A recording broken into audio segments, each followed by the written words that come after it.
Deep Sea Embers Chapter 191 to 200. Chapter 191 Inches Alternate History. After listening to the messy description of this embarrassing puppet, Duncan widened his eyes in astonishment. Disappeared. Just disappeared out of thin air before your eyes. Duncan stared at Alice dumbfoundedly. Then shifting his gaze onto the rowboat that had just been hoisted up, he saw the ropes still left from the enders just lying there on the plank. That's right, they were gone all at once. Not even a sound. Alice gestured to Duncan about her bizarre experience. The moment the sun's light hit them, they disappeared as if they never existed. The moment the sun shines on them, Duncan frowned. He had imagined countless ways for those enders to escape or resist, but he didn't expect the other party to disappear out of thin air, which made many of his preparations useless. I can understand them even if they jump into the sea. At least they are soluble in water, but how are they able to dissolve in sunlight? Could it be related to the sun?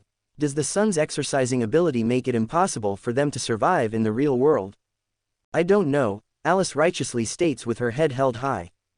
I wasn't asking you. Duncan glanced at the doll. Then what happened before they disappeared? What did they all say? Or did they do some weird ritual? They just kept chanting weird stuff about subspace, the promised land, the destined reincarnation of the last rebirth or something. Alice rubbed her head before abruptly recalling another detail. They said, another day is over. Duncan's brows instantly furrowed up into a knot. He hadn't forgotten what one of the enders said to him before on the deck. They hid in a cursed history. He's had some outrageous theories before, but compared to his own theories, the world's truth seems to be even more outrageous. Captain, Alice got worried after seeing the expression on Duncan's face. Do you have something in mind? It's nothing. Duncan shook his head as if talking to himself. It's just that I got this crazy idea. What if those enders are from a different historical timeline? Different timeline? Alice was stunned despite having limited brain capacity and knowledge. What does that mean? Don't ask. It's hard for me to explain to you clearly with my intelligence. Duncan glanced at Alice, hesitated for 2 seconds, and shook his head. It's just that I suddenly understood one thing. Why the book that Morris gave me said that the Ender missionaries are the most mysterious cultist in this world and the most difficult to discover and capture. This is so outrageous. Hiding in the offshoot branch of history, removing themselves from reality during the day and night cycle. If both points are true, how is one supposed to ever capture these fanatics? One night you could arrest them by setting a trap, the following morning and they're gone like a phantom. Is it because they're followers of subspace? That they can remove themselves from the main timeline? Blessings of subspace. Captain, you're in a daze again. Alice eyed the captain with a nosy face. I'm okay. Duncan sighed softly and ditched the jumbled thoughts. Brainstorming too early wouldn't do him any good. Did you see the note I gave you? He said casually to the doll. I did. Alice nodded happily. I was shocked when I first saw the box. I thought you were telling me not to go back, but then I was relieved when I saw the note. I couldn't read the words on it though. Good thing you drew some pictures in the back. The corners of Duncan's mouth visibly twitched as his heart cried, you really can't read. That's right, I can't read. Alice was as straightforward as ever. I have been lying in the box for so many years, it is already good enough that I managed to have some common sense. How am I supposed to recognize words? Duncan, Captain, what are you thinking? I suddenly had an idea. I wonder if it's feasible to run a cram school on the Vanished or the antique shop. Duncan sighed. Counting you, I already know 2 illiterate people, and if we count Dog, there are 3, enough to form a study group. Alice mused over the idea. What is cram school? What is a study group? I'll explain it later. Duncan waved his hand, then his expression became slightly more serious. Let's talk about the previous test. Those 3 cultists were all fine before they disappeared, right? Including after sending the box over, they were not affected in any way.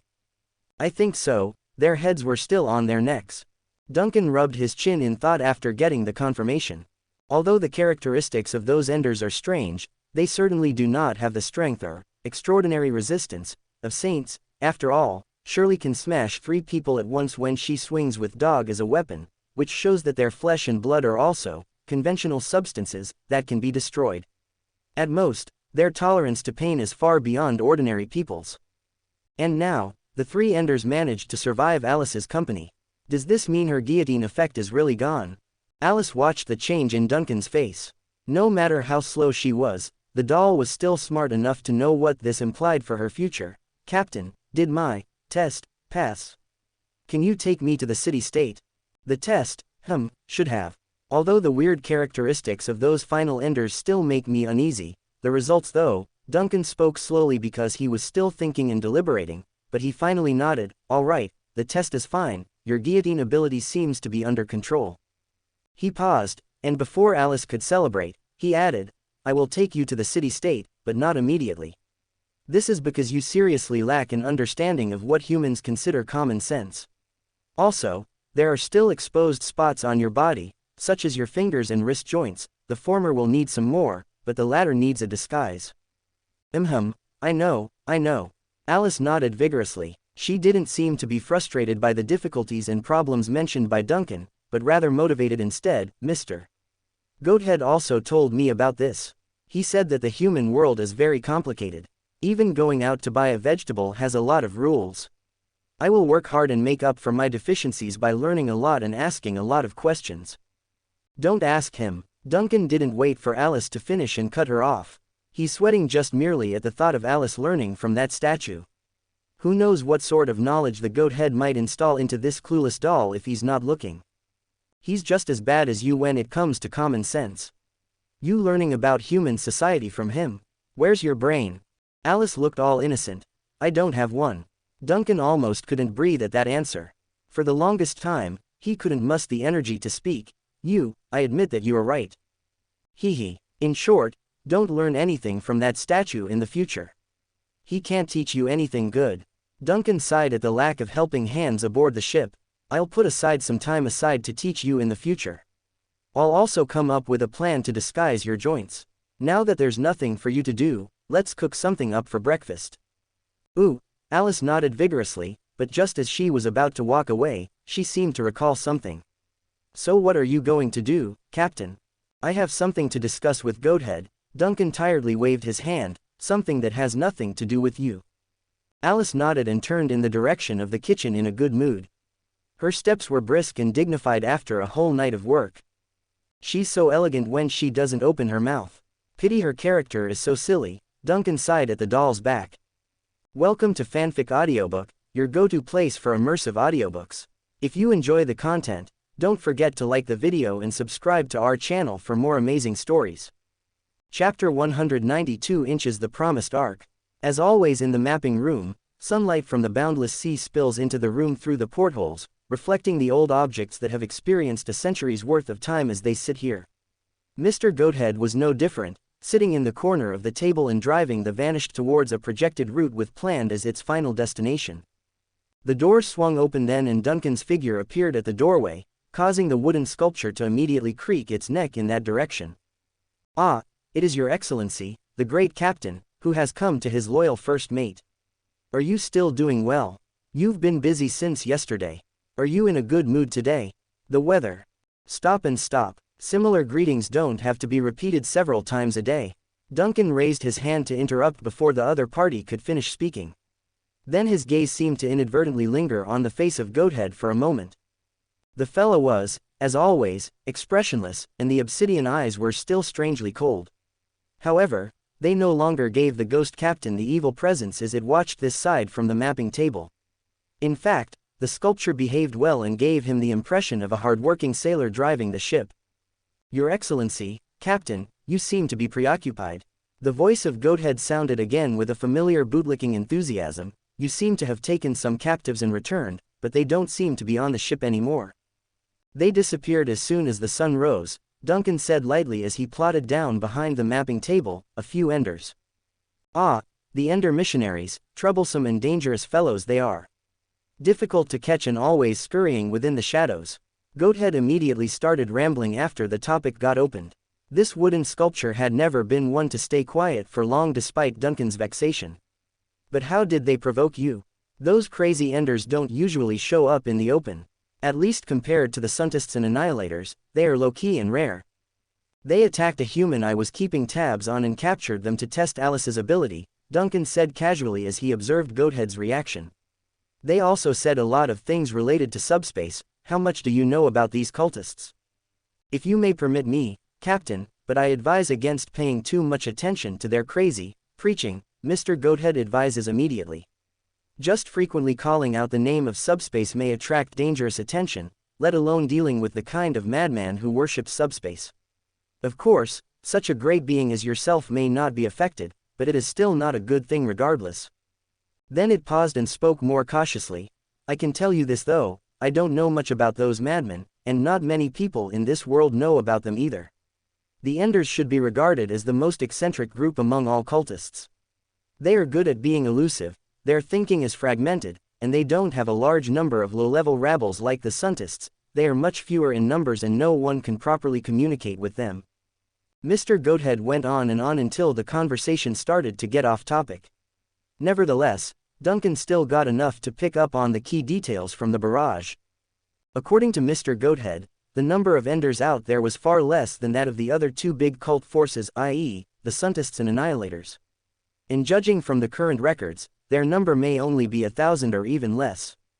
There are a large number of ordinary people in the general cult forces as bottom believers. These rabbles have little power but everyday social life, except that their thinking has been corrupted. Bluntly said, they are basically no different from ordinary folks. On the contrary, the Enders do not have such a bottom structure. As long as they appear, they must be priests with great power.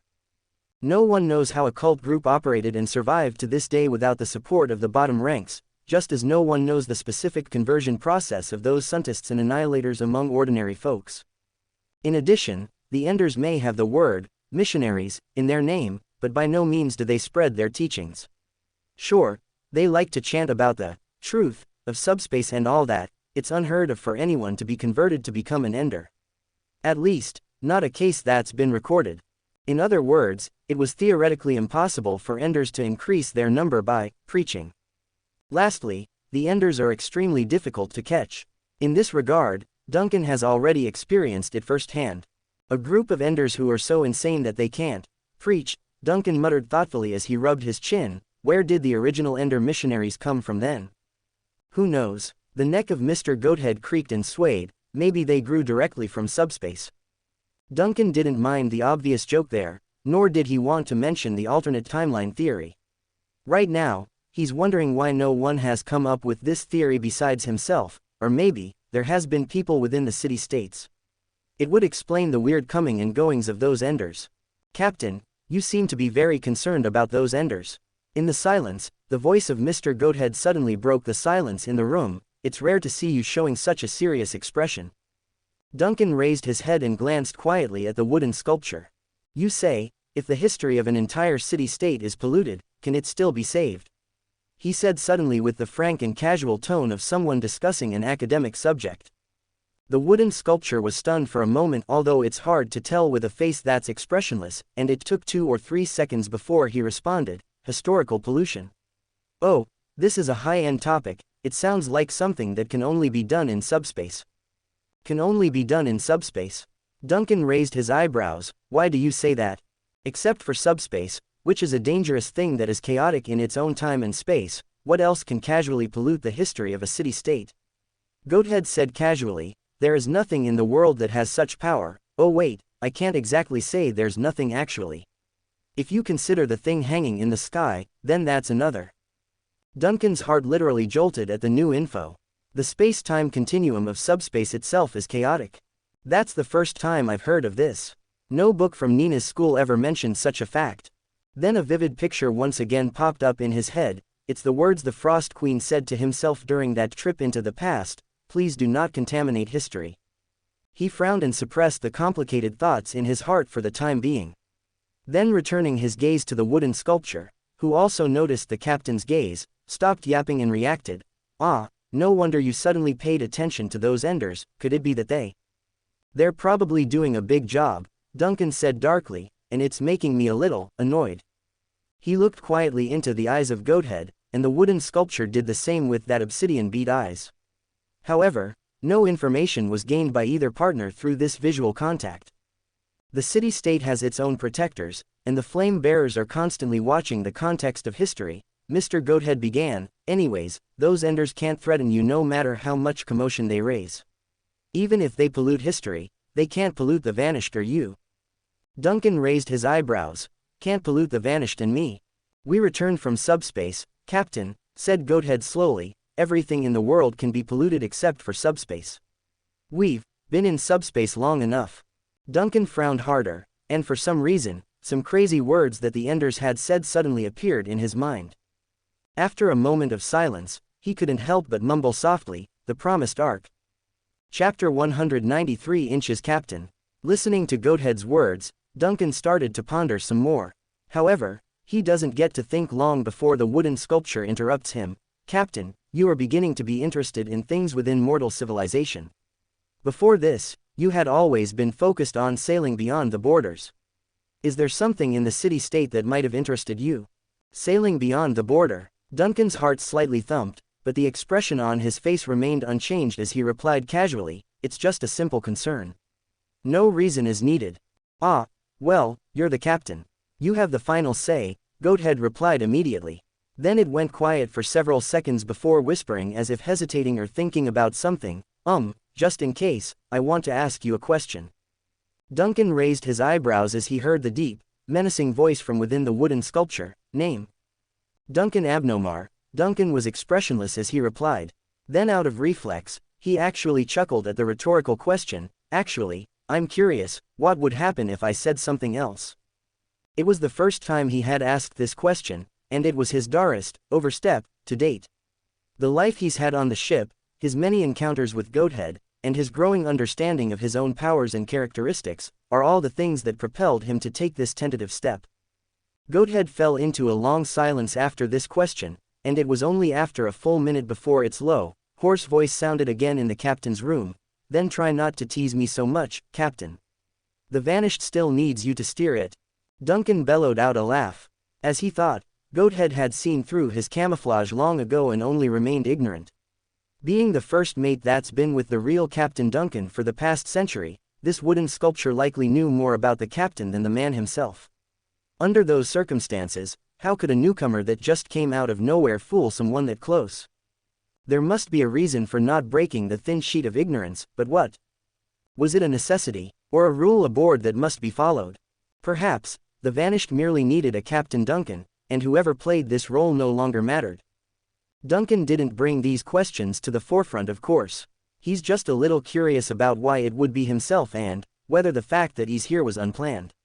According to the general assumption, wouldn't it be better to find someone that's actually cursed to be helming a cursed ship? A person like that would surely make a better candidate as the captain, and clearly, he's not cursed. You still need your loyal first mate to serve you, and the vanished still needs a great captain to steer itself. What do you think? The voice of Goathead came from the side, sounding a little expectant and even eager. Duncan turned his head and stared into the other party's obsidian-bead eyes. Of course, he said with a smile. Then he stood up and walked to the door of the captain's room. I'm going to leave first. You take care of the ship. Of course, your loyalty first mate will wait for you here. I wish you all the luck. Goathead had returned to his bootlicking attitude as before with that cheerful tone. Duncan had pushed the door out of the room, blocking out the words behind his back. Here, standing on the aft of the deck, he sighed softly and swung around to read the letters inscribed on the frame of the door, Door of the Lost. A sense of calming ease filled his heart for the first time ever. He's no longer worried about being exposed, fearing being expelled from the ship, and no longer worried about losing his life. Reaching out, he grabbed the handle and gently pushed forward, stepping through and into the murky fog. Back inside the captain's room, Goathead had sensed Duncan's departure at the same time. He didn't make a scene, only silently sitting on the mapping table while subtle creaking sounds were coming from the ship and its items aboard. Oh mama, he didn't get angry, right? He shouldn't be angry. He definitely didn't get angry. He shouldn't be. Eventually, Goathead broke the silence with a rather nervous and anxious voice. The various subtle noises in the room became more pronounced. I know, it's not that I have to ask for the name 3 to 5 times per day. But isn't this for the safety of the voyage? What if we suddenly fall back into subspace? At least we will be prepared that way. Quit arguing, I'm still a mess inside. If not, you ask. If you guys won't then quit making a ruckus. You also know it, on the entire ship, only I have a mouth. The doll, you're not sick, right? How could she know about the situation? Wait, when did you guys get so good with her? Is it because you're all constantly fighting and bullying her too much? That's why you guys are feeling guilty. Okay, everyone back to work. Focus on the voyage. Who knows when the captain will return? He may ask about the progress when he returns. Anchors, can you learn to paddle? Whipping around will somewhat provide some power. Maybe you can imitate a propeller found on those steamships. Okay, fine, pretend I didn't say anything. If not, have both lifeboats jump down and push. Okay, pretend I didn't say anything. The various noises in the captain's room gradually dissipated, and the wooden sculpture returned to its focused state of driving the ship towards planned. Meanwhile, on the foggy mapping chart, the city-state's shimmering point of light was gradually getting closer and closer. Zhou Ming pushed open the door of the bachelor apartment and walked back into his original world again. The window was still shrouded by fog outside, and everything remained the same as he had left it. There's nothing out of the ordinary, only the computer screen shimmering with the prompt, "Network not connected," popping up repeatedly in the lower right corner. He sighed and walked to the shelf at the end of the room. The miniature model of the Vanished was still lying quietly in the lattice where he had last placed it. Zhou Ming picked up the vivid model of the ghost ship, opened the door of the captain's room, and peered inside. The sailing table was still empty, and Goathead could not be seen inside. Zhou Ming thought for a while, placing the Vanished back in its place, then turned to sit at the desk. He needed to sort out the information he had learned. But suddenly, his gaze was drawn to something on the desk. Strictly speaking, not something, but a phenomenon. He saw some very tiny flames constantly jumping on the empty table. The flames were like tiny sparks. Under the outline of these faint and light green flames, some faint images were flickering in and out. Gradually, his expression grew serious because he recognized some of the outlines portrayed by the dancing flames. That's a neighborhood of planned. He could even discern some details of the coastline.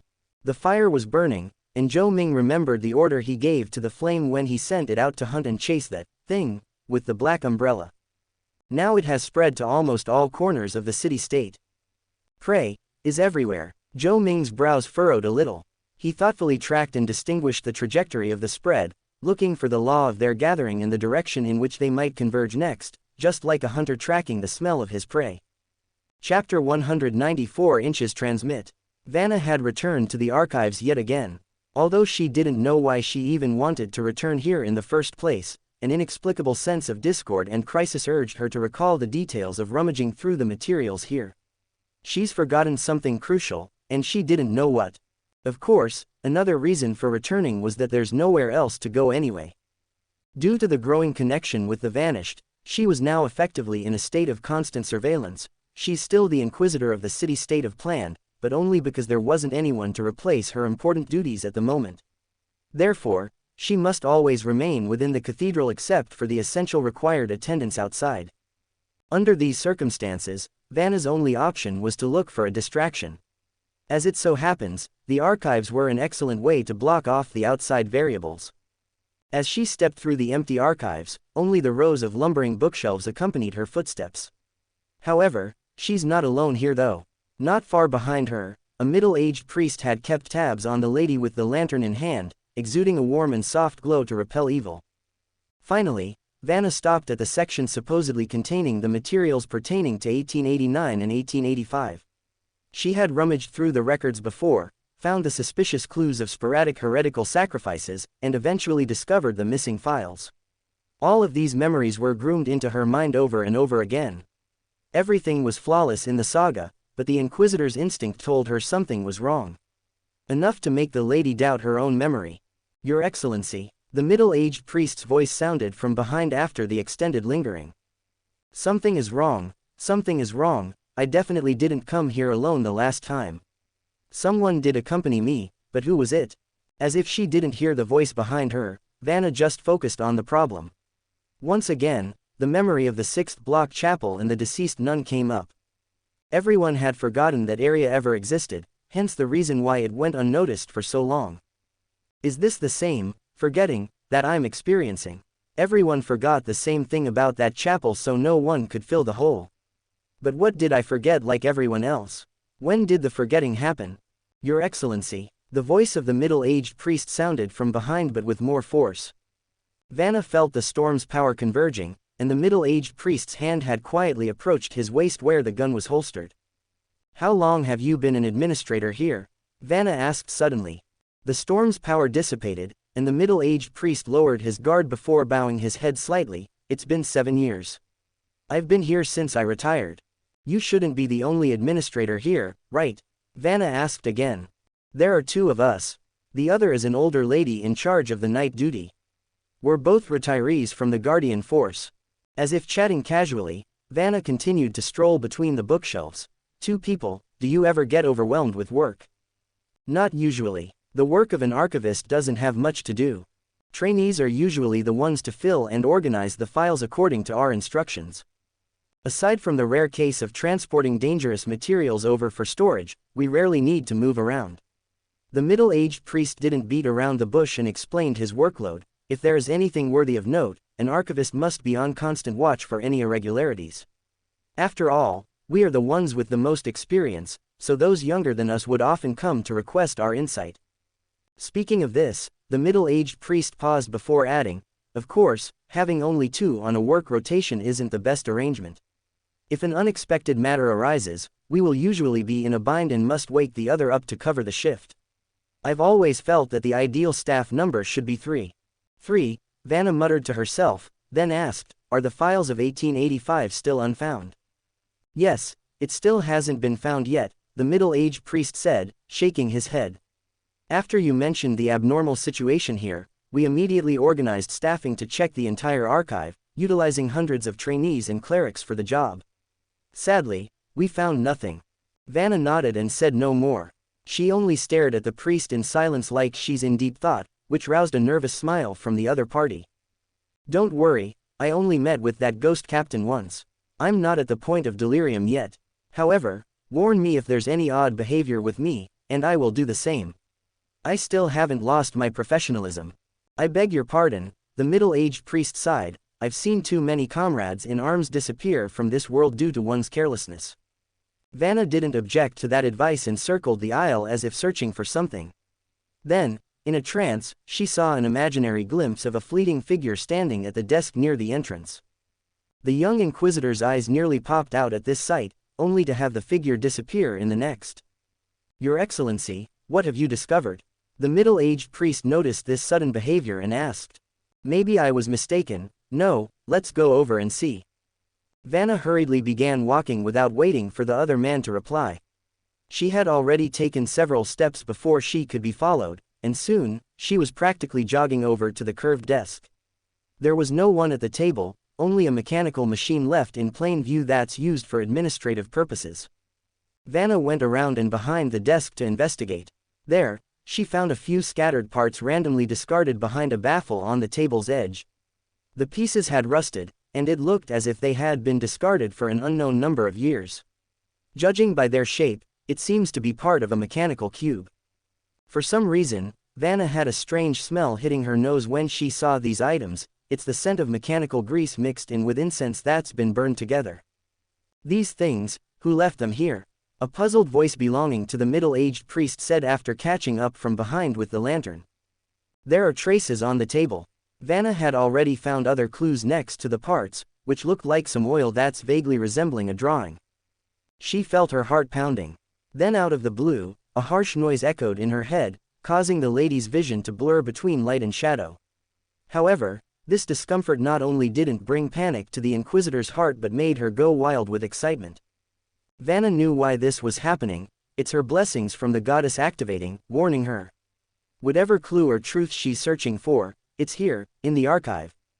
Silently chanting the name of Gomona, the storm goddess, Vanna stretched her hand to the side. "Lend me the lantern."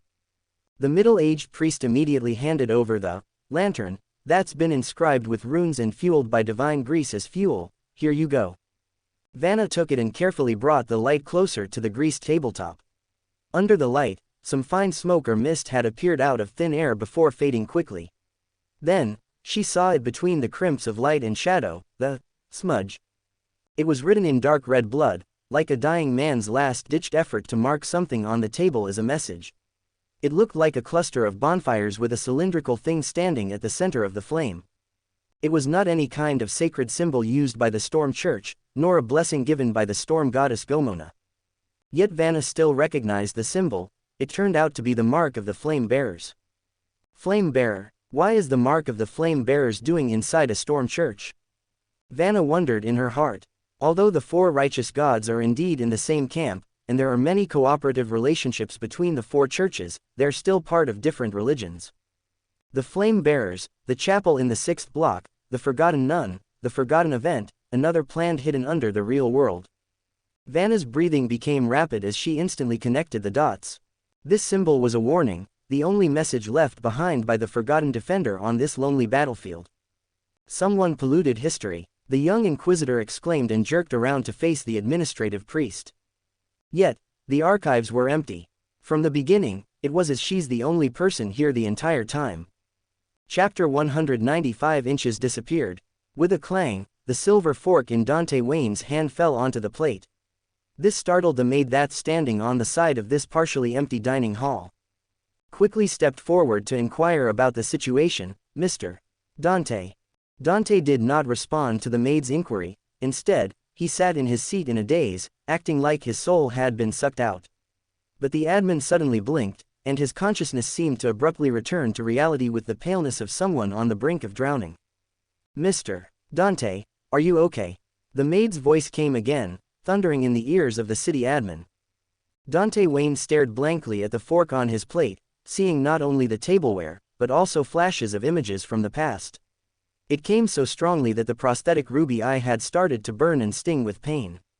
Out of the blue, the man swung his head towards the maid and broke the silence with a deep, heavy voice. Did Vanna send any news over?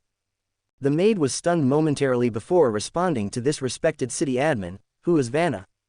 In the next second, the maid was startled by Dante's livid face and gloomy aura. The man's face had changed so suddenly that even the air around him was cold and ominous. But after several seconds of this, the city admin finally clawed back his rage and maintained a calm air before waving the maid away. You can leave me. I won't need any service for the time being. As the slightly nervous and confused maid left the dining hall, only Dante Wayne remained seated at the table. He didn't move or budge as if he's been here for the past 11 years using only this posture. Layers of intricate memories were floating through his mind, and reality, from a different dimension seemed to overwrite his perception through this, but Dante didn't flinch or fret. Instead, he only softly muttered the following words as if he were praying. Vanna is still alive, Vanna is still alive. But the man jerked his head in the next after catching the sight of another figure sitting across from himself. It was another him, at least it looked like another version of himself. The thing was a grayish-white entity, wearing the same clothes as Dante Wayne, with the same appearance and hairstyle, and even the wrinkles on the back of his hand were the same. However, the facial features of the figure were slightly blurred, and its eyes were nothing more than two sunken sockets that were filled with endless emptiness. Dante quietly stared at the gray version of himself, and the other party also stared directly back at him with a taunting smirk. Ah, a hole finally appears in your heart, my other me. The thing spoke with squirming lips. Dante Wayne froze to a halt, his eyes now glaring at the reflection opposite himself. What did you do? Frankly, I don't know. It just happened so suddenly that even I was caught off guard. A loophole took the initiative to eliminate itself. The thing across the table shook his head. But don't you want to see how it plays out? You no longer have to bear the pressure of the truth, and you no longer have to worry about the responsibilities of the future. Everything is back on track, and eternal liberation and tranquility await us all. Just as the wish you were granted, everyone's wishes will be granted too. The thing spoke weirdly but clearly as it slowly stood up with a broken grin. I know your heart better than anyone. Dante Wayne also slowly stood up. There were no weapons in the dining room, but he always carried a short dagger with him just for these occasions. He gripped the handle and glared ferociously at the grayish figure. You're just a hollow shadow of nothingness. What right do you have to judge the heart of humanity? I am the reflection in your soul brought to life by subspace. The gray figure spread his hands out despite the hostility shown. Subspace knows everything, including the shallow and ridiculous human heart. Come on, kill me, see what happens. We've done this many times already in the past. It doesn't hurt to try again when things are coming to a close soon. But then, the gray shadow's words ended abruptly at a sudden cluster of dark green flames wrapped around its body. This not only caught the shadow off guard, it also dismayed and shocked Dante across the table. A harsh howl and a strange whistling sound came simultaneously, and the sharp shockwave instantly shattered the glasses within the dining hall. However, this noise never got transmitted to the outside as the space here had become confined to another dimension. The more the phantom resisted, the more the echo reverberated within these walls. Until everything started to glow green. The vanished. These were the last words from the phantom's mouth before it was extinguished. Dante Wayne watched it all in awe until a burning pain pierced his own flesh. It's the inverse effect of having his reflection killed. He dropped the dagger to the floor and curled up, feeling the intense heat devour his own existence. The pain was soul-wrenching, but he didn't lose consciousness as his vision caught sight of the spreading flames roaming around his body instead of eating him. He was confused, rightfully so. However, he's more confused than ever at the animalistic behavior of a flame. It's behaving like a predator that had caught something revolting, the revolting thing being him. Then a wave of intense shock smothered his senses, pulling him into dimming darkness as the consciousness faded away. But before then, he could vaguely hear the exclaiming cry of a maid in many chaotic footsteps running inside the hall. After realizing she's been caught in something, Vanna calmly searched the empty archive for traces of the priest. For the first 2 minutes, she didn't move anywhere, didn't rush or try to flee, and didn't touch anything in her field of vision. This was to prevent herself from accidentally being polluted by the source of this illusion. It wasn't until she confirmed the items in her sight were normal entities and finished shielding her mind that she came to the back of the curved table. There, she decisively reached down and pressed a button under the desk. That's the bell to sound the alarm, and it rang with a sharp and deafening harsh ring. Done, Vanna lowered her head again and stared at the lantern in hand. The middle-aged priest had disappeared, but the lantern he lent her was still here, radiating a warm glow with that haloing light. Although it was not dark in the archive, the flame that was created with grease still carried the divine properties of repelling evil. This gave Vanna the confidence to circle around the area again, finding nothing but herself within this building. Finally, her sight fell upon the scattered parts and blood marks left on the table. No one came inside still despite the alarms going off. Now, the young inquisitor understood why. It's not the priest who disappeared, it's herself. The moment this thought emerged, Vanna felt a veiling curtain finally lifting from her chest. Reality and lies, both versions have now collapsed into one, revealing the truth of what this world truly was, a flaming inferno as far as the eye could see. And in the raging sea of fire, a thin, scrawny figure holding a black umbrella was standing in the near distance from the lady. The umbrella man raised an arm to point at Vanna and spoke hoarsely. Vanna only listened to one syllable before she took off with her giant broadsword at the foe. The inquisitor did not hesitate in the slightest and swung down with one hand while carrying the lantern in the other. By the time her attack was about to come down, she's already closed the gap to 3 meters. Heretic. Chapter 196 Inches Reckless Player. Vanna didn't immediately recognize the origin of the figure that suddenly appeared in front of her, mainly due to the other party's whole body being covered by a long black trench coat and a big black umbrella. Moreover, her own consciousness was briefly stunned by the glimpse through the curtain, causing the momentary loss of sharpness.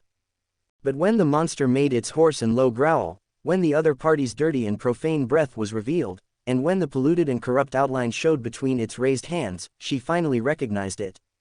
It was heresy, the heresy of the Black Sun. Things became very simple then, and Vanna loves simple things.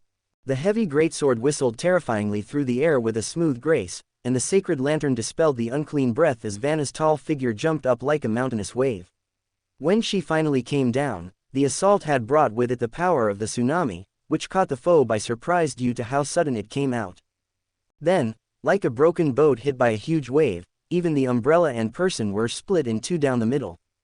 The dregs of the sun air got blown off into the distance with an audible splat, leaving a trail of blood and gore in its wake.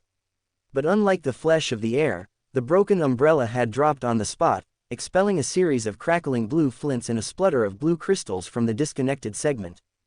Vanna crushed the umbrella with her foot the second she got the opening. She must remove any unknown variable from the fight when she could because the split body of the sun air had already begun to reform. It didn't take long, only a few seconds before her foe was standing again. This time though, the mangled flesh that made up its head was even uglier than before, and it squirmed ferociously with those grotesque tentacles. Even its growling roar was more pronounced, bringing a shockwave that could knock a regular person out. Yet, Vanna was smiling at this behavior. Regenerative ability did not equal invincibility. She could tell, this thing had gotten weak and in a lot of pain after losing the weird black umbrella. Casually strapping the lantern to her waist, Vanna adjusted her sword stance and strode towards the monster with her weapon in hand. But suddenly, out of the corner of her eye, she noticed a momentary distortion of the flames next to a bookcase. Years of combat experience and intuition told her to stop, which her body did by swinging around. In the next second, a squirming tentacle had launched out of the fire, whipping a sheet of metal at her like a cannonball. Simultaneously, the injured sun heir had just finished its regeneration when it transmorphed into a glob of oozing black shadow, firing off 2 tentacles of his own at the lady's neck and back, effectively creating a pincer attack with its hidden companion. Vanna clicked her tongue at the annoyance. She snapped around and raised her sword to lance it out as a projectile first, spearing the shadowy glob directly in the center as a result. It pinned the foe into the nearest wall from the sheer force of her sword and caused another splat. Simultaneously, Vanna didn't forget to catch the steel-plated projectile that's already in her face. With a pinch that's so fast that it left an afterimage, the lady caught the scorching metal with 2 fingers and left only several inches of space between her skin. It seems that you are the ones responsible for this. As if there was no pain, Vanna casually tore the piece of steel in half and threw it aside. At the same time, she beckoned to her sword to return, summoning it with an invisible force that had also brought the squirming blob of blackness over. With a flick of her right hand, Vanna casually threw the monster nailed to her sword into the ground. Then without looking back, she left the rapidly regenerating monster and walked forward, leaving only one sentence to her rear: "You stay here and regenerate, I will purify your accomplice first." The creeping flesh and blood that was pierced by the giant sword had lost the protection of the black umbrella. Even if she left the monster to do its own thing, it would be far weaker and too slow to try anything. Knowing this fact, the Inquisitor now shifted her focus at the burning bookcase that launched a sneak attack in the distance, a second sun heir. Seeing its position discovered, the second shadow had stopped hiding and stepped forward from the flames. It's just like the first, tall and thin with a series of tentacles squirming out from the long trench coat. The thing was growling disgusting words at the Inquisitor, cursing her to not get any closer. Fear, anger, confusion, it seems that they also have emotional reactions, not just a group of split bodies who lack a complete mind as many people thought, Vanna said calmly as she walked forward. She didn't forget to watch out for more sneak attacks, and as a mean to combat the blasphemous roars from the monster that might affect her mind, she started to speak to it as well as a counter. The dregs of the Sun Heirs, since you are here, it means that at least one of the Sun Heirs are nearby. Where? In the depths of the Sea of Fire. Outside the church, or? The monster launched into an attack before the lady could finish, sending a tentacle out from the side to slice off Vanna's neck. Of course, this didn't work since the Inquisitor's ready for it. With a simple sidestep, she casually avoided the hit and grabbed the thorn-riddled tentacle to unleash a skill of her own, a vibrating shockwave that she used in her dream with Duncan too. Is it in that fire of 1889? Or in that chapel of 1885? The tip of the tentacle in Vanna's hand exploded into a cloud of blood first, then the main branch of the appendage exploded as well, spreading like a plague into the main body of the shadow. It wasn't until 1/3 of the shadow's figure were gone did it get halted, which was fine for Vanna since it's enough time for her to charge forward. Raising her giant broadsword, she swung it down like a club at the monster's head. With a loud bang, the monster's roar abruptly stopped and flew into the distance like a filthy lump of meat. It landed next to the remnants of the first Sun Heir that had partially finished regenerating into its thin, scrawny self. And like before, the tentacles had mimicked the shape of a black trench coat that's essentially being used as a form of protective shell. Pleased with herself, Vanna casually came before the 2 attackers and peered down condescendingly over them. Although I don't know why the black sun managed to mix itself into the pollution of history, and I don't know what your main body has prepared for me, but one thing is definitely true. I'll fight you all here to see if you're truly endless. Either I kill all of you, or I will prove my loyalty and faith to the goddess. With a raised greatsword, the sound of meticulous chopping continues. Vanna's idea was simple. The heirs of the sun have powerful regenerative abilities, but no matter how powerful their regeneration was, it's not invincible. As long as their recovery consumes their strength, then it's not a problem to solve. It's okay to make small careful cuts. If it doesn't work, she could always cut twice. Shirley opened her eyes after a heavy slumber, finding an unfamiliar ceiling and the faint sunlight streaming through the nearby window. The bed under her body was comfortable, and the quilt had a fresh and dry smell to it. This kind of dryness was difficult to come by in the slums because the oldest pipes and silted sewers were always gathered in those guttered alleys. Even if one did hang the quilt out to dry, it would only soak in more of the sewer smell into the fabric due to how proliferate it was in the damp air. Shirley lay quietly in bed, reluctant to even turn due to the comforting sensation. But in the end, she propped herself up with both hands to look around. Nina was no longer in the room, and based on the angle of the sunlight coming through the window, it's likely already noon. "Dog," Shirley called softly, "how long have I been asleep?" Dog's voice immediately sounded in her heart. "It's at least 10:30 now, maybe 11. You fell asleep directly in bed after eating and taking a bath yesterday. So, at least for 12 hours, that's normal after expending so much energy." Shirley was still a little dazed right now. What happened yesterday felt like a dream, floating in her head with segments popping up without intent, which would take time to sort out and confirm what's real and fantasy. Then she raised her head and looked into the corner of the room. A simple little box sat quietly there. That's her all for the past 10 years, she and Dog's everything. "We really moved here," Shirley muttered, "it's like a dream." "Don't say it, I'm still panicking right now.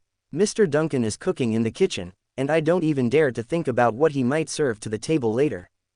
"Dog, why do you have such a big opinion about the food here? You have been uttering that more than once already." "Ah, don't ask." Listening to Dog's complaints, Shirley suddenly broke out into laughter. "The sun is so nice today." Chapter 197 Inches Sunny day. The sun shone brightly outside the window, and the previous horrible weather seemed like a distant dream now.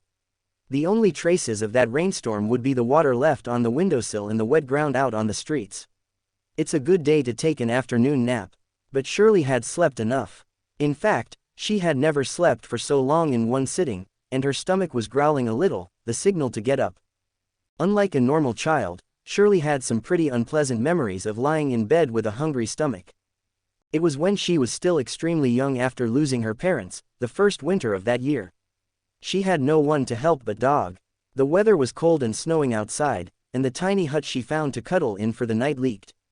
As a hungry child desperately needing sleep, she would have died from the frost without help.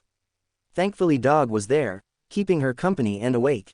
Falling asleep while hungry during such a cold winter night would have left her dead. "Shirley, are you awake?" I heard movement. It was Nina's voice that came from the hallway after Shirley had just finished changing out of her clothes. I'm awake," Shirley stammered for a reply to the voice. The door got pushed open, and Nina, wearing a white shirt and light brown skirt, came waltzing inside with a smile. "You slept for so long. How are you feeling now? Does your back still hurt? What happened to the wound? Let me see. I expended a lot of energy, so I slept for a bit longer than usual. I'm okay, really." Shirley tried to dodge the overly enthusiastic Nina to no avail. In front of this infinitely energetic girl, it's better to submit than to resist. "It's just a small injury. I'm very resilient, and, you're tickling me, don't be itchy, haha. It's really healed." Nina finally let go of Shirley, who had jumped to the side with a look of fleeing a predator. "It was still such a big wound last night, and now it's not only gone but not even a scar is left. How did you do it? Didn't I tell you before? I live in symbiosis with a shadow demon.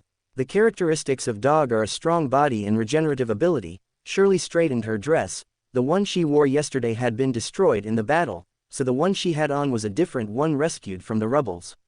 "Actually, my regenerative ability can be a little stronger, but Dog said I am malnourished, so my regenerative ability is reduced." "Then you have to eat plenty here. Uncle's cooking is excellent," Nina said immediately. Then making a curious face, are you all like this? I mean, is everyone with a shadow demon so powerful?"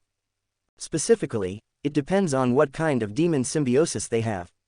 The powers of a dark hound are strength and regeneration, as well as a certain increase in perception.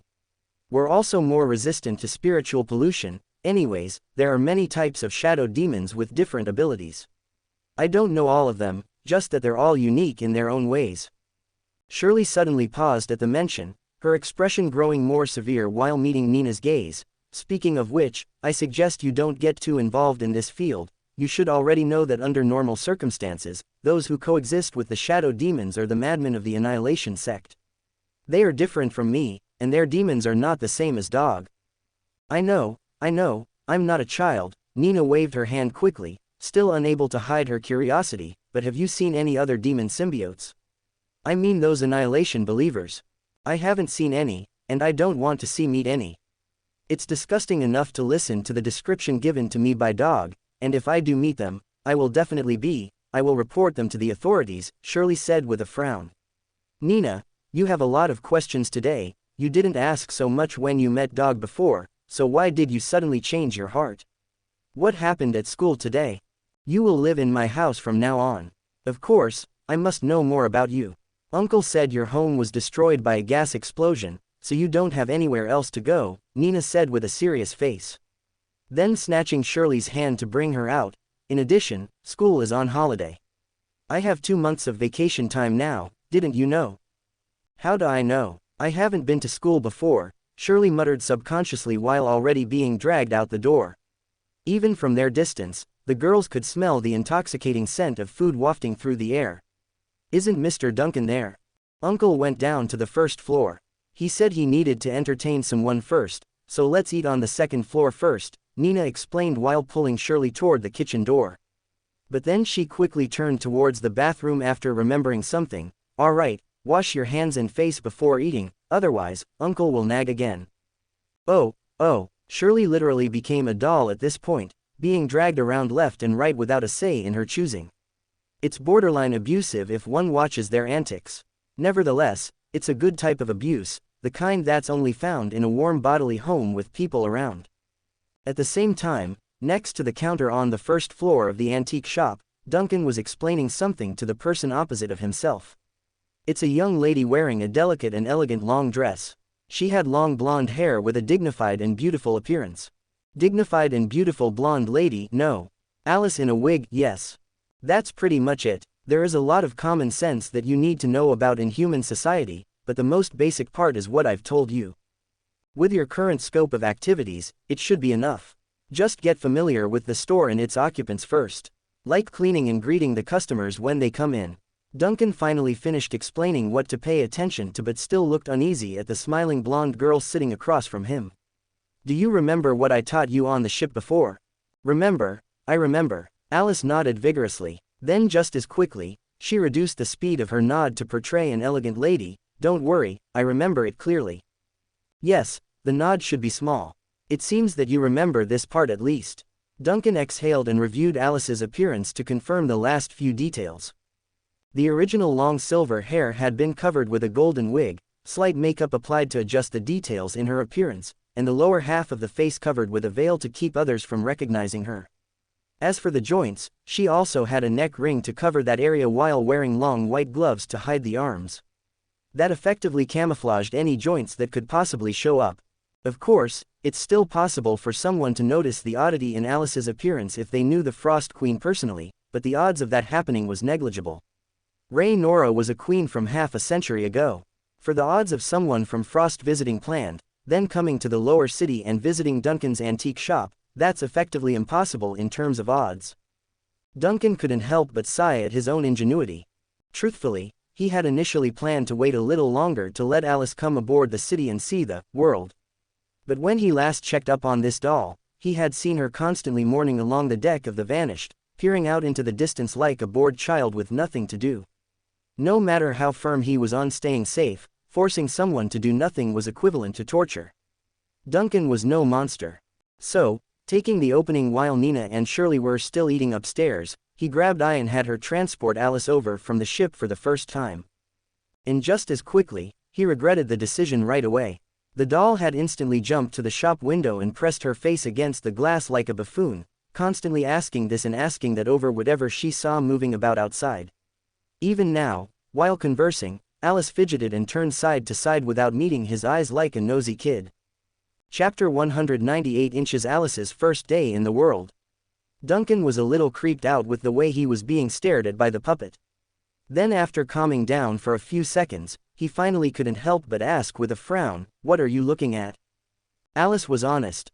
"Looking at you." Duncan now got confused. "What's so interesting about me?"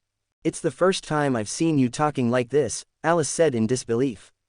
"Although you said before I have another body and identity here, I still find it incredible when I see it.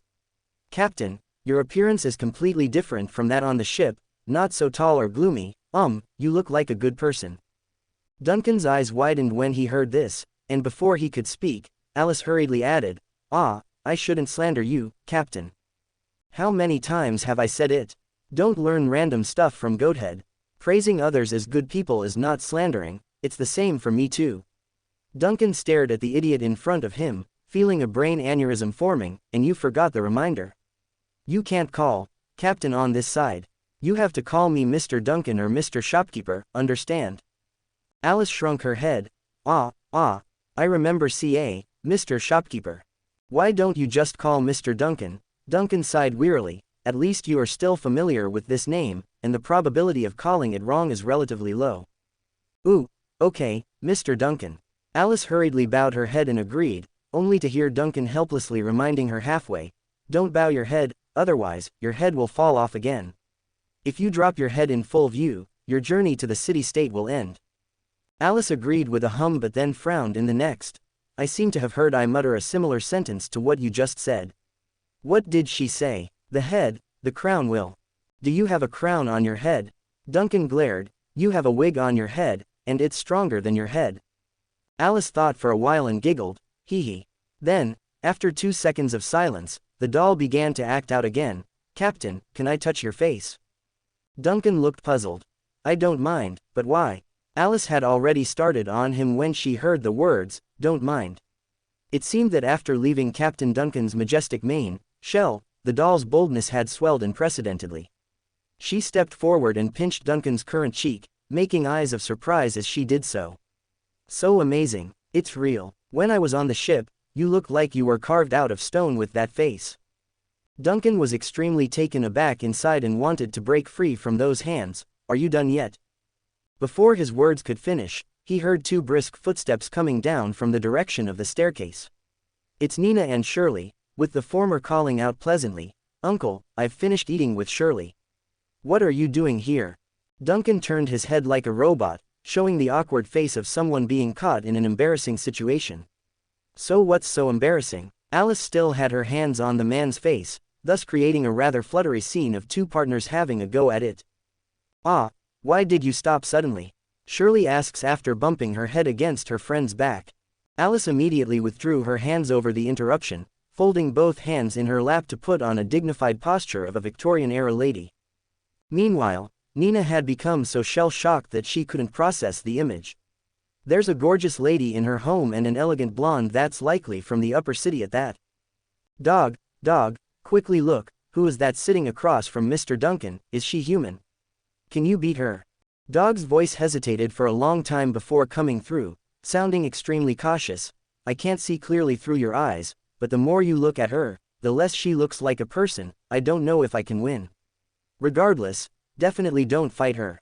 Now Shirley got shocked. "Why? You can't even see what she is, so why are you so afraid? Are you dumb? She actually dares to pinch Mr. Duncan's face." Dog's voice sounded so cowardly that it was painful. Just that fact alone is enough to put her on the level of being able to stew us, and not just any stew, the type where I will go chop the firewood for the stove. "Dog, you are too embarrassing, you know that. I call this knowing when to be the dead dog. Do you know how many human beings spend their entire lives mastering the art of survival?" Shirley didn't want to talk with Dog anymore because it's too humiliating. While the pair talked through their mental connection, Nina had already arrived before her uncle and the blonde lady. "Uncle, who is this lady?" Nina asked curiously and subconsciously looked at Alice on the side with surprise and speculation in her heart. "Oh, good timing. Let me introduce her." Duncan coughed lightly to alleviate the embarrassment just now. Then with a calm face, he raised a finger. "Her name is Alice." Remember what I said before about getting help at the shop? She will be working here. After that, he immediately pointed to Nina and Shirley. This is my niece, Nina, and this is Shirley, who will temporarily live here for the time being. Hello, Alice immediately took the initiative to greet the girls. This time she remembered Duncan's reminder and stopped goofing around. However, her gesture only made the doll appear more noble-like, showing an indescribable level of elegance found only in those with a high upbringing. Girls' first meeting, epic misunderstanding. Hello, Nina gulped nervously, nodding to Alice as if her lax manner would offend the other side. Nice to meet you. Shirley didn't dally around either and closely followed by saying hello. She was also a little nervous, but her nervousness came more from what Dog said earlier. Hello, I too am glad. Then the scene froze, with faces tense on both sides. Shirley and Nina didn't know how to continue. In their mind, whatever they said would only displease this elegant character that's clearly not from the lower city. Meanwhile, Alice had even simpler ideas. Her mind was blank in this case. Thankfully it's not much like on some occasions. Fortunately, Duncan had expected this situation. When he saw the cold scene on both sides, he knew what was going on and immediately broke the silence with a light cough. Ahem, Shirley, how is your injury? Inju, oh, my injury is completely healed. Shirley took a moment before reacting, then quickly stood up and answered Duncan's question like a report, and I ate a lot just now. I'm not hungry at all anymore. I didn't ask you this, but if you like today's meal, that's good to hear. Duncan smiled and nodded. Spend the next 2 days replenishing your body. I will make something nutritious to restore your vitality. Nina, do you have any plans for today? I'm going to take Shirley out to shop in the neighborhood, Nina said immediately. She needs some new clothes and shoes.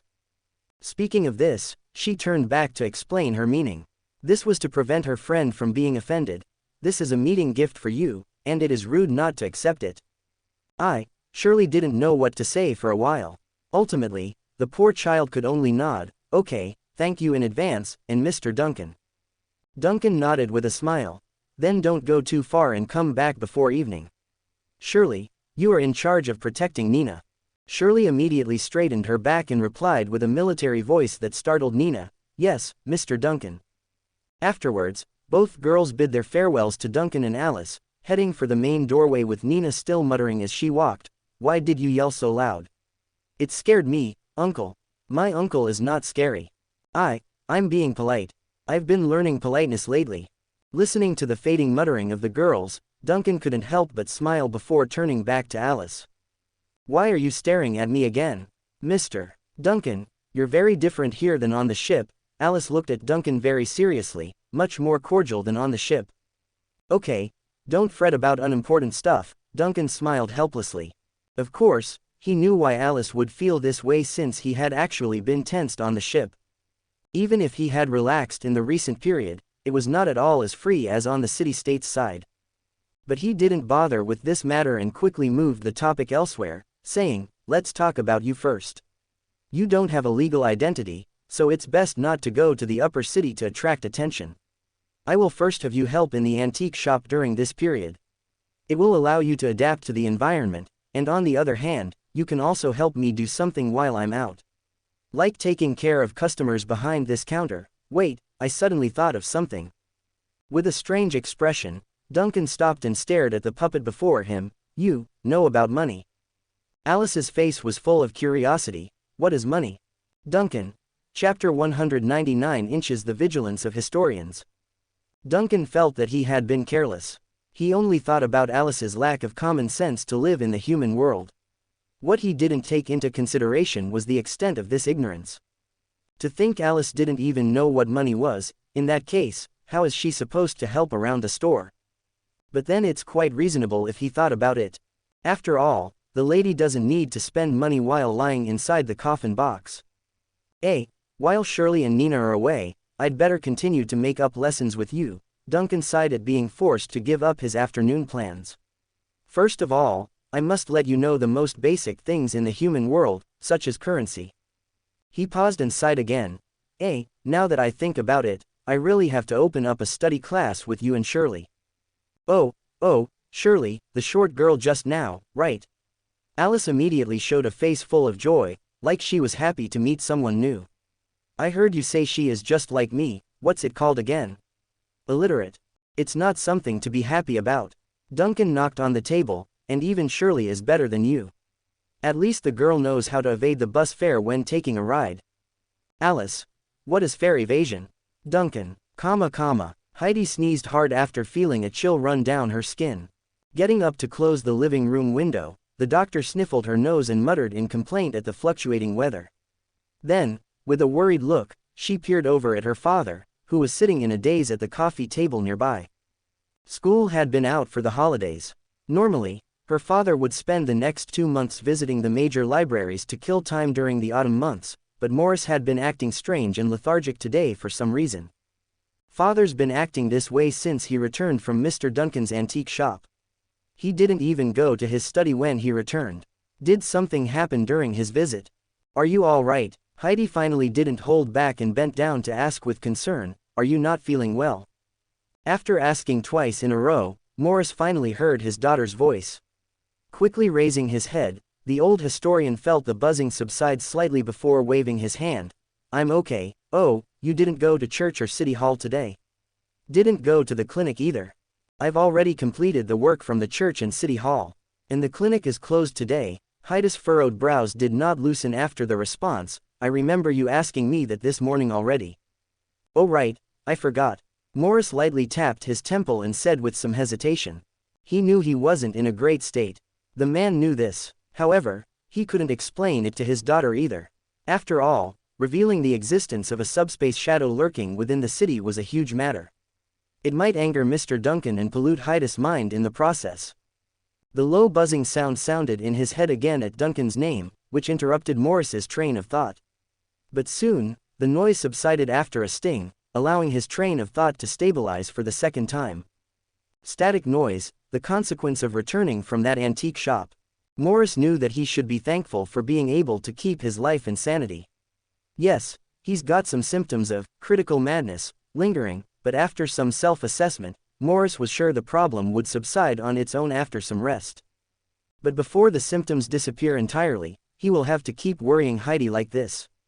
Morris frowned suddenly, remembering that his daughter was a brilliant psychiatrist. She could not be allowed to continue to notice his mental state. Did you talk to Mr. Duncan about anything yesterday? I feel like you've always been absent-minded when you come back, Heidi's voice came again. Some topics in the field of knowledge, very profound knowledge. Morris couldn't suppress the information about the creeping sun wheel in his mind, recalling the news of what Mr. Duncan revealed about the current situation of the black sun. The information acted like it had a mind of its own, wandering through his head like a parasite that's trying to devour his brain. It's quite consuming of my brainpower, so I couldn't figure it out yet. Don't mind me, anyways, let's not talk about this matter. What happened to the appointment with your friend? Didn't you say you're going to the theaters on your day off? Heidi was stunned. Friend? I don't remember. Which friend did I make an appointment with? Are you sure you? Did I make a mistake? Morris rubbed his temples. For some reason, he suddenly felt his temples throbbing as if a trance had overtaken his mind. But I clearly remember you saying that there was a friend the day before. What's their name? A very tall one, and someone I'm familiar with. The throbbing in his temple started irritating Morris, causing him to gently pound his head with the fist instead. Her father's action naturally alarmed Heidi, who was initially only puzzled, but now, she's downright panicking. Squatting down to grasp the old historian's hand, are you okay? Is it a headache? Do you want, shall I give you a hypnotic relaxation or calming? Or find another doctor? I don't need a doctor, I don't need it. Morris waved his hand vigorously. The noise in his head had returned again, but this time, it was different from the last. Unlike before, the sound seemed to be desperately trying to convey some information, desperately waking up something. It's as if another consciousness had awakened in his mind. That consciousness was still his own, but it had a subtle deviation from his current thinking. I just need to recall something, recall a very important thing. Heidi, you have a friend, listen, you have a friend, a very important.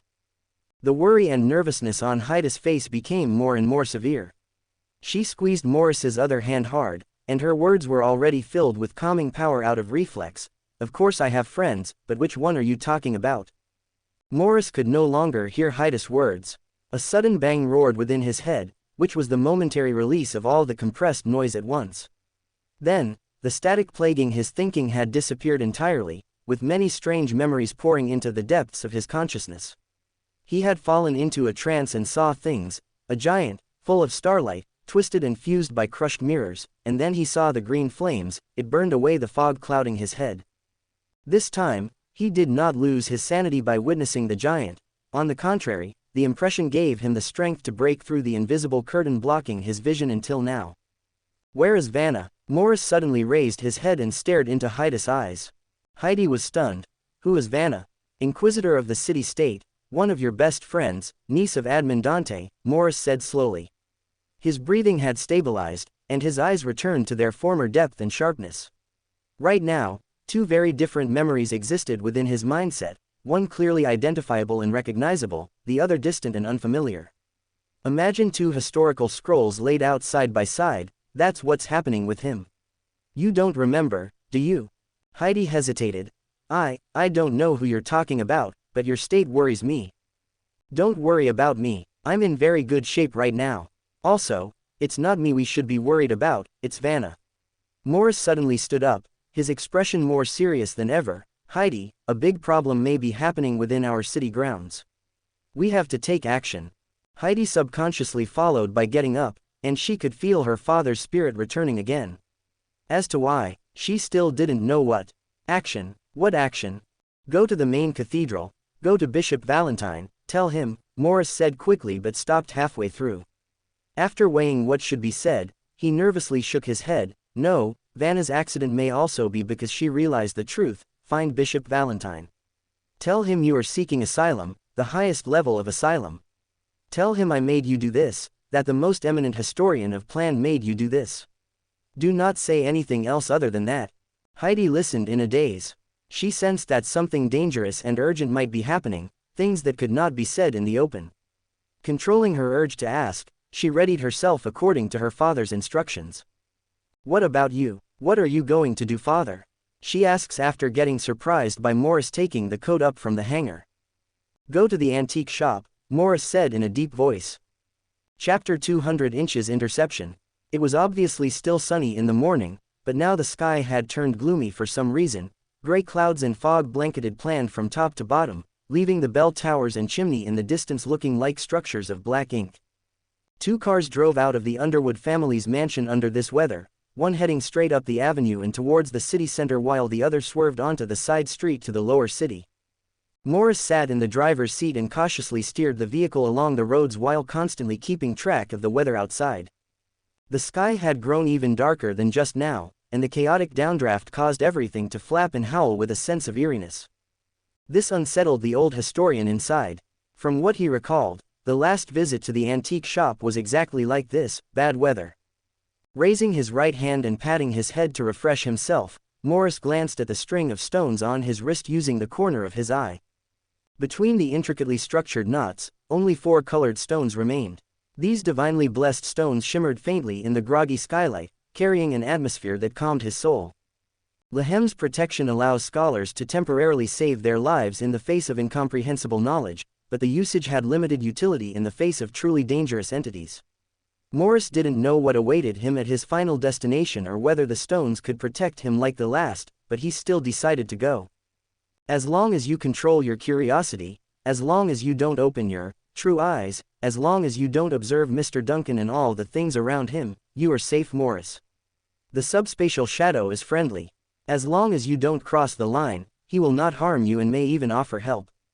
Morris took a gentle breath and led his pounding heart to slowly calm down. He knew that he had touched upon some terrible truth beneath the peaceful surface of the city-state, but instead of choosing to report it to the church himself, he rather go meet an unspeakable being from subspace. This was undoubtedly a rebellious or even heretical act. But he still made this bold decision.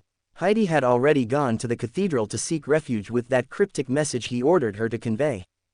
If Lehem's will permits and prevails, it should raise the vigilance of Bishop Valentine. That's all he could do in that regard. Right now, his duty lies in reaching the antique shop down in the lower city. He's already certain something has happened to Vanna. If the foe could take down the Inquisitor, it implies even the church itself may not be enough to handle the enemy this time. As a man of wisdom and knowledge, Morris couldn't place all the eggs in one basket. He must seek reinforcement. A thunderous bang suddenly rumbled across the sky, jolting Morris back to attention as he drove. The noise startled him, of course, but he was even more surprised by the faintly rising smoke in the distance. It seemed that the falling thunder had set a roof ablaze somewhere. Grumbling irritably after realizing the flame would hinder his route since it's up ahead, the old historian cursed and drove into the closest turn for another path. However, he did not get far before several crazed dogs suddenly sprang out of an alley and caused him to stomp the brakes.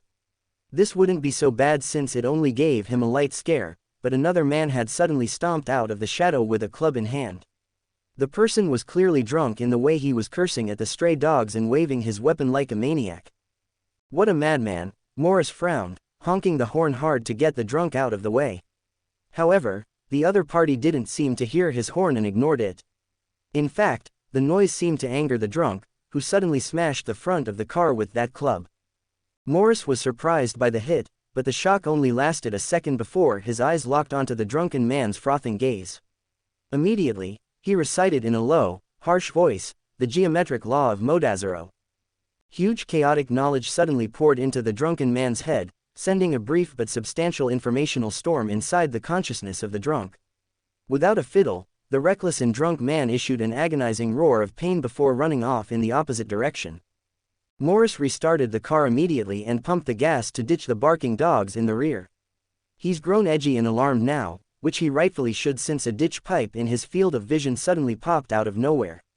The escaped steam instantly blocked his view, sending the car to swerve wildly at the lack of vision. He's sure of it now. It's not the bad weather, poor luck, or his bad state of mind, but rather someone's trying to stop him from moving forward. This was not a strict blockade, nor was it an outright lethal threat, but a series of unexpected events akin to a stress response, like an alarm rule set by the creator. How does this alarm rule come into effect, and how did they find out? Is it because of our awakening, or a specific action? I only vaguely glimpsed into the truth and did not even have the chance to confront the shadow in the background yet, and the response is this strong. Then what about Vanna? What did she discover to be erased from reality itself? Morris silently recited Lahem's holy name, catching a glimpse of the colored stones still shimmering on his wrist. Then, once confirmed he was not under anyone's influence, he cranked the gears and changed course toward the main street of the fourth block, knowing various obstacles may come out of nowhere at any second. What will they do if I go out in the open? Morris blinked after that thought, suddenly catching a figure sitting directly behind himself through the rearview mirror. It's a man, dressed in tattered ascetic robes with a thin and shriveled build like that of a skeleton. Currently, this individual was making a grotesque smile at Morris.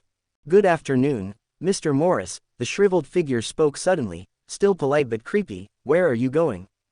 I should have known, when I discussed the Wilhelm Summons affair with Mr. Duncan, I should have thought of your kind, Ender missionaries. Morris slammed on the brakes and swung his head around to confront the intruder in the back seat. When did you get inside my car? It's hard to say, it could have been yesterday, or maybe it was 1889, or even the day when you and your wife bought this car. The thin man seemed to be pleased by the hostile glare from Morris and showed a wrinkled grin from that shriveled-up face. Is there something of importance to be in such a hurry? Morris replied with silence, but the thin ender was unimpressed and continued to speak politely. Apologies, but I cannot allow you to reach your destination. I won't take your life though. After all, you did pray to subspace during that great fire too. From a certain perspective, you're also a partial compatriot. Oh, forgive me, you didn't know, did you? You didn't know who you were praying to. Morris's face became ugly and white before finally showing a wry smile. So that's why. As we always say, subspace is the promised land, which will respond to all wishes of the living. The Ender raised a hand and said reverently before gazing at Morris, what will you do next? Try to expel me. I have learned about the power of the God of wisdom. His believers are given the power of the word, right? You can turn your knowledge and memory into power, shooting out words like bullets. I would love to see. Bang, bang, a series of 6 deafening gunshots exploded within the car, and before the Ender could finish speaking, he was already turned into a corpse by a large caliber revolver. 2 bullets had made a hit, one entering the heart while another landed in the forehead.